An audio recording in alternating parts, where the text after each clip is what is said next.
müstəmləkə rejiminin yaradılmasına. Demək, müstəmləkə rejiminin yaradılması təbii ki, Şimali Azərbaycanın Rusiyanın tərkibində olduğu dövrdən, bilirsiniz ki, 1828-ci ildə Türkmençay müqaviləsi ilə Azərbaycan iki hissəyə parçalandı. Şimali Azərbaycan keçdi Rusiyanın tərkibinə, Cənubi Azərbaycan qaldı İranın tərkibində. İndi isə müstəmləkə, yəni Azərbaycan o dövrdə Rusiyanın müstəmləkəsi idi. Ona görə biz baxacaq müstəmləkə rejimini, Rusiyanın burada müstəmləkə rejimini yaratmasına. Burada görürsünüz Şimali Azərbaycanın həmin dövr üçün xəritəsi, 19-cu əsr üçün xəritəsi, yenidən qayıdacaq. Baxırıq nəyə? Şimali Azərbaycan Çar Rusiyasının tərəfindən işğal olunduqdan sonra təbii ki, burada yeni hərbi inzibati idarə etmə sistemi yaradılmağa başladı. Bu da nə idi? Ləğv olunan xanlıqların yerində komendant idarə sistemi yaradıldı. Yəni, nə idi komendant idarə sistemi?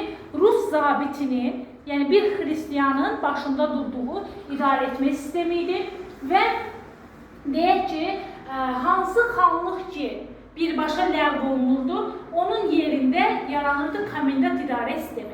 Əsasən 1804-cü ildə işğal olunan Gəncə xanlığı 1804-də də ləğv olunur. Baxın burada Gəncə xanlığı ləğv olunandan sonra burada Yelizavetpol dairəsi yaranır. Yəni komendant idarə sistemi burada qurulacaq. Daha sonra isə Bakıda 1806-cı ildə işğal olunur və deyək ki, 1806-da ləğv olunur. Burada da komendant idarə sistemi yaranır birbaşa. Dərbənd xanlığında da həmçinin. Yəni, bu xanlıqlar ləğv olunaraq yerində əyalətlər yaranır. Əyalətlər. Quba xanlığı işğal olunur. Deyək ki, 1806-da ona qədər burada əyalət şurası idi. Daha da sonra onda ləğv olunur, üsyan baş verir burada, ləğv olunur və komendant idarə sistemi yaranır. Şərqi xanlığı 1805-də işğal olunur, 1819-da isə ləğv olunaraq komendant idarə sistemi yaranır.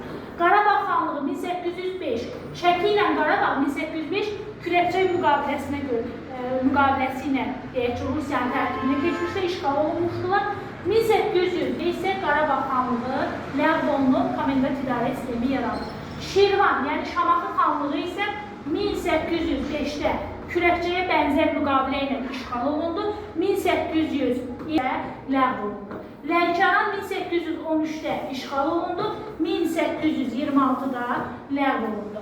İrəvan 1827-də işğal olundu, bir il sonra 28-də ləğv olundu, həmçinin Naxçıvan xanlığı da 27-də işğal olundu, 28-də ləğv olunaraq İrəvan və Naxçıvan ərazisində yarandığı erməni vilayəti. Aha, bu hissə aydın oldu mu? İndi isə baxırıq komendant idarə sisteminə. Uşaqlar, demək, burada inzibati vahid olaraq xanlıqların yerində əyalətlər, daha sonra dairələr və distansiyalar yaranmışdır. Əyalət, dairə, distansiyanı idarə edir kim? Komendant, Rus zabiti. Mahallar yaranır və mahallar da kəndlərə bölünür. Yəni, əyalətlər mahallara bölünmüşdür, mahallar da kəndlərə. Mahalları idarə edirdi naib, kəndləri idarə edirdi kəndxuda və yaxud da ki, yüzbaşı. Yalnız naib, kəndxuda, yüzbaşı yerli bəy və ağalardan təyin oluna bilərdi. Yalnız Rusiya sədaqətli idilərsə, sədaqətli şəxslərdən təyin olunurdu. Daha sonra burada baxacağıq ki, bu hissələrdən danışdım, xəritə üzərində bu hissələri göstərdi. Demək, uşaqlar, burada Qafqazın baş hakimi var. Məhz, yəni Cənubi Qafqazı idarə edirdi, Qafqazın baş hakimi Çar tərəfindən, yəni Rus Çarı tərəfindən təyin olunurdu. Komendantı isə vəzifəyə Qafqazın baş hakimi təyin edirdi, Ruslardan və qeyri-xristiyanlardan təyin olunurdu. Ümumiyyətlə, bu dövrdə xanlara general rütbəsi verilmişdi, onlar Çar Rusiyasının generalları hesab olunurdu. Hətta, belə deyim də, Rusiya tərəfinə keçən Xoylu Cəfərqulu xan var idi. Xoylu Cəfərqulu xan Şəki-xan təyin olunmuşdu, Şəki-xanlığı ləğv olunmamışdan əvvəl. Və o özünün keçmiş Xoy xanlığının əhalisinin bir hissəsini Şəkiyə köçürmüşdü. Ona görə də Azərbaycanlardan və ermənilərdən ibarət olan bu köçkünlər deyək ki, Şəkiyə gəlmişdilər, orada özləri üçün bir neçə kənd də salmışdı. Qubada dedim ki, əyalət şurası təşkil olunmuşdu. Əyalət şurasına Bakı xanı 2-ci Mirzə Məhəmməd xan başçılıq edirdi. Görürsünüz, Ruslar yəni burada o qədər qarışıq bir sistem qruplar ki, Şəki xanını Xoylu Cəfərqulu xanı gətiriblər. Quba xanına Bakı xanını gətirib, 2-ci Mirzə Məhəmməd orada xan təyin ediblər və s. Demək, yəni ailəmi qatıblar burada bir-birinə. Ümumiyyətlə, əyalət şurası, Qubada yaranan əyalət şurası, komendant idarə üsuluna bir keçid idi. Sonra burada Rus əskərləri soyğunçuluqla məşğul olur və s. Əyalət şurası bu özbaşınalıqların qarşısını ala bilmir. Ümumilikdə, yəni Rus işğalından sonra yaranan idarə etmə sisteminə baxsaq, Çar, Rus çarından söhbət edir. Qafqazı idarə etmək üçün baş hakim deyək ki, Şimali Azərbaycanı idarə etmək üçün komendantlar təyin edirdi. Komendantlar əyalətə, dairəyə, distansiya rəhbərlik edirdi. Əyalətlər mahal və kəndlərə bölünürdü. Mahalı dedik naib, kənd-xuda yüzbaşı idarə edirdi. Dairələr hansılardır? Carqarakəm və Yelizavetpol dairələri idi. Yelizavetpolda bilirsiniz də Gəncənin adı 1804-də işğal olunandan sonra dəyişdi. 1-ci Aleksandrın arvadının şərəfinə Yelizavetpol adlanmışdı. Distansiyalar isə Qazax, Şəmsəddin, Borçalı, keçmiş sultanlıqların yerində də distansiyalar yaranmışdı. Sonra biz baxacağıq burada nəyə?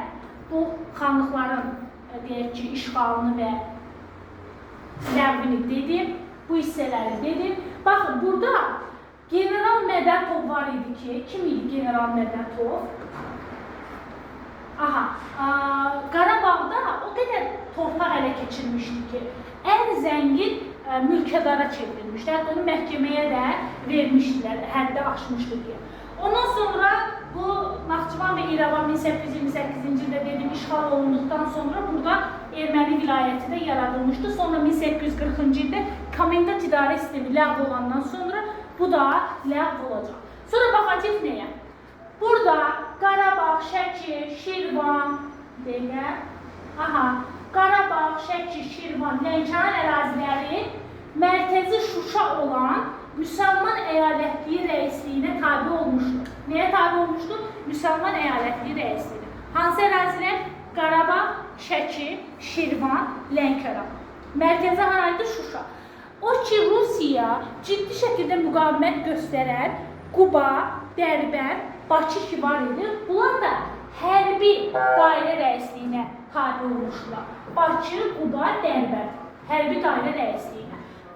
Ondan sonra biz baxırıq nəyə?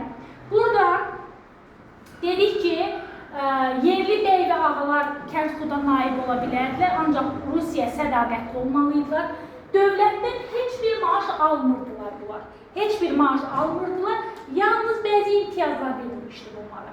Ondan sonra biz baxırıq komendantların səlahiyyətlərinə. Demək olar ki, bütün səlahiyyətlər, məhkəmə, idarə etmə, təsərrüfat, mülki, hərbi, hamısı komendantların əlində idi, onların idarə etməsində idi. Onların yalnız ölüm hökmü vermək hüququ yox idi, amma təbii ki, öldürməkdən də belə çəkinmirdilər. Biz bunu Lənkəran komendantında da üsyanlar dərsində görəcəyik. Ondan sonra komendantların özbaşınalığı narazılığa səbəb olur. Çünki vergilər normadan artıq yığılır. Vergi yığılması iltizama verilir. Yəni, hər hansısa bir şəxs müəyyən qədər pul ödəyirdi, sonra isə vergini öz üçün yığılır. Kəndlilərin taxılı xəzinəyə dəyərindən xeyli ucuz qiymətə satmağa məcbur edirdilər. Əhalidən müxtəlif bəhanələrlə vəsaitlər yığırdılar və s. Sonra biz baxacaq nəyə? Rus işğalında məhkəmə sistemində də mühüm dəyişikliklər olur. Əvvəlki məhkəmələr öz əhəmiyyətini itirir. Burada şəriət məhkəmələri əhəmiyyətini itirir, yalnız kəbin, yəni evlənmə, bir də talaq, boşanma səlahiyyətləri qalır. Qalan bütün səlahiyyətlər keçir əyalət və şəhər məhkəmələrinin əlinə, onlara geniş səlahiyyətlər verilir. Həmçinin komendantlar idarə edirdi, məhkəmələr Rus dilində aparılırdı, yerli hali də Rus dilini bilmədiyi üçün əziyyət çəkildi təbii ki bundan. Burada ən ağır bilirsiniz nə idi? Hərbiçilər üçün səhra məhkəmələri yaradılmışdı. Burada mülki cinayətlərə hərbi səhra məhkəmələrində baxılması idi. Halbuki orada daha ağır cinayətlərə baxılırdı. Hərbi səhra məhkəmələrində də ölüm hökmü adi hala çevrilmişdi. Bu da belə. Ondan sonra biz baxacaq burada nəyə? Köçürmə siyasətinə. Ümumiyyətlə bilirsiniz ki, 1828-ci ildə Türkmənçay müqaviləsindən sonra kütləvi şəkildə bura köçürmə olmuşdur. Yəni, belə deyim, 1828-ci ilin Türkmənistan müqaviləsinə görə Osmanlıdan və Qacarlardan bura çoxlu erməni ailələri köçürülmüşdür. Amma ermənilərin ilk köçürülməsi 1941-dir. Cahanşahın, Qaraqoyunlu hökmdarı Cahanşah Kiçik Asiyadakı Kilikiyadan erməni katolikosluğun 3 kilsəyə köçürülməsi, İrəvan ərazisinə köçürülməsi icazə verilmişdir. Sonra 1724-cü ildə Pyotr fərman vermişdi bura ermənilərin köçürülməsi haqqında. Daha sonra 1804 Gəncə işğal olunandan sonra bura ermənilər köçürmüşdü. 1805-ci ildə də hətta Aysorları, yəni Assurların davamçı olan nəslindən olanlar idi. Təxminən 1600 Aysoru da bura köçürmüşdülər, yəni Yelizavetpol, Gəncə ərazisinə. Ondan sonra niyə köçürürdülər? Rusların köçürmə siyasətinin məqsədi bu ferzona yaratmaq, bu ferzonla şimalla cənub arasında əlaqəni kəsmək idi. Həmçinin xristiyanlaşdırma və ruslaşdırma, regionun iqtisadi fəthini, işğalını sürətləndirmək, iqtisadi cəhətdən xəzinənin gəlirlərini artırmaq. Bu məqsədlə də özlərinə dayaq yaratmaq, buradakı mövqelərini möhkəmləndirmək üçün bura köçürmüşlər. Kimləri? Almanları, erməniləri, rusları. Ermənilərin köçürülməsindən dedim. Əsasən də ermənilər köçürülür, 6 il vergilərdən azad olur. Sonra isə onların qismən vergi qoyulur üzərinə və həmçinin münbit torpaqlarda yerləşdirilir. Əsasən də Azərbaycanın İrəvandı, Naxçıvandı, Borçalıdır və Qarabağ bölgələrinə ermənilər köçürülmüşdür. Almanların köçürülməsinə baxsaq 1817-18-ci ildə. Niyə Almanlar köçürüldü Cənubi Qafqaza? Onlar Napoleonun işğalçı müharibələrindən bezmişdilər. Ona görə başqa əraziyə getmək istəyirdilər. Lakin Rusiyanın marağı, iqtisadi marağı idi ki, Almanlar bura köçürülsün. Onların o iqtisadiyyatından da istifadə edəsinlər. 1817-18-ci ildə Almanlar köçürülür. Əsasən də bizim iki ərazimizə, indiki Şəmkir və Göygöl ərazisinə. Və indiki Göygöl ərazisində ilk Alman koloniyası yaranır. Yelenandorf, Şəmkir ərazisində isə Annenfeld yaradılmışdır. Və biz onlardan 6 zirzəmili üstü çardaqlı evlərin tikilməsini, həmçinin furgon tipli at arabalarını da deyək ki, Almanlardan öyrənmişdik. Sonra gəlin burada Rusların köçürülməsi.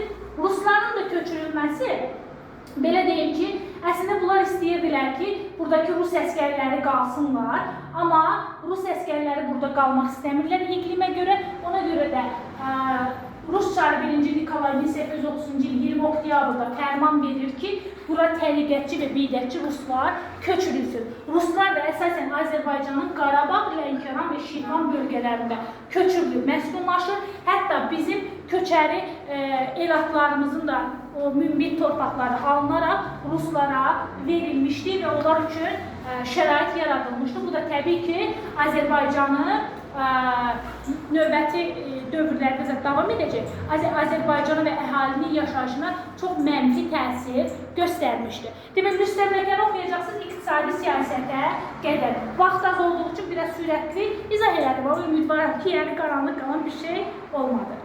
Aydın oldu? Tamam, oldu. Sağ olun. Gələn dərs görüşək.